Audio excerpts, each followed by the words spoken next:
Can you hold it for that? Okay. This is an amazing honor. It never occurred to me that I would ever receive an award in honor of Mary Pickford. That wasn't a name that got bandied around our neighborhood. There was a rapper named Mary J. Pickford, but she never really broke through. And there was a girl on the corner named Mary Pick Up, but again, no prize. There was a guy living on the down low, and his name was just Mary. And the idea that I would be associated with a legends like Mary Pickford is outstanding. Actually, I grew up in an environment that didn't have any of those characters on the street that I just described. It was a suburban middle-class section of Westchester, New York, where both my parents were music teachers, and education and achievement were expected for both my brother and myself. It was that strong foundation and encouragement that gave me the training in dance, music, acting, and I was one of the lucky ones that I had a family that truly supported my talent and desires to concentrate in the field of the arts. So many of my peers in this industry do not have a similar luxury. I never heard get a real job, how are you going to make money at that, but I heard do your best, work hard, and stand up straight.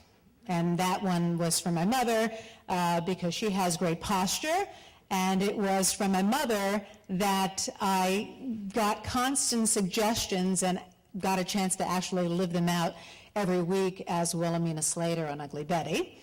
I must confess that it was my mother that I stole, or shall I say, shaped a large part of that dynamic character based on her. It was her posture, her deliberate speech pattern, her icy stare, that were all my mother's trademarks and became Willie's signature.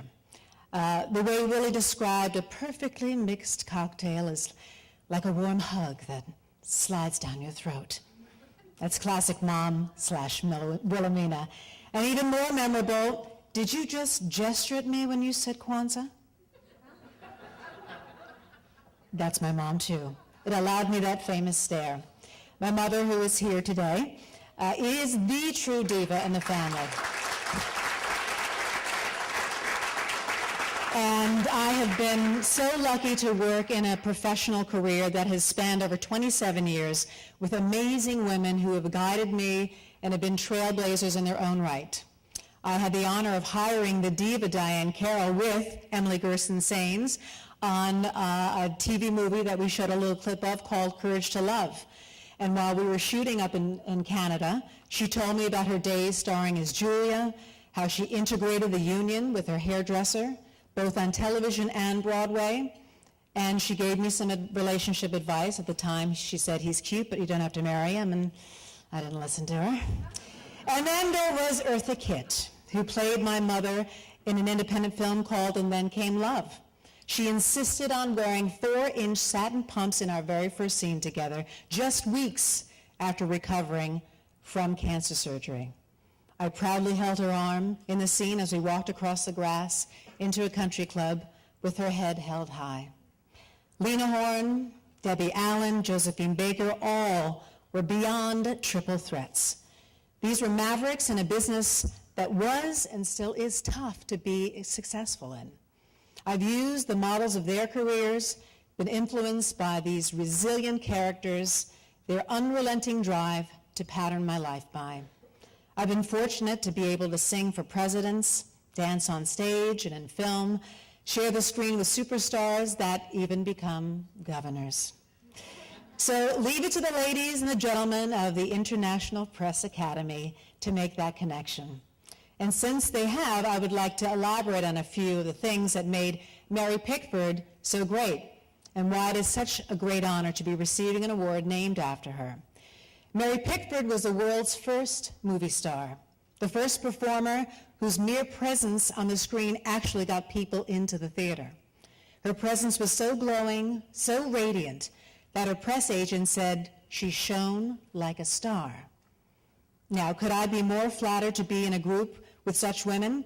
And by the way, does it tell you something about Hollywood, that our first star was a woman?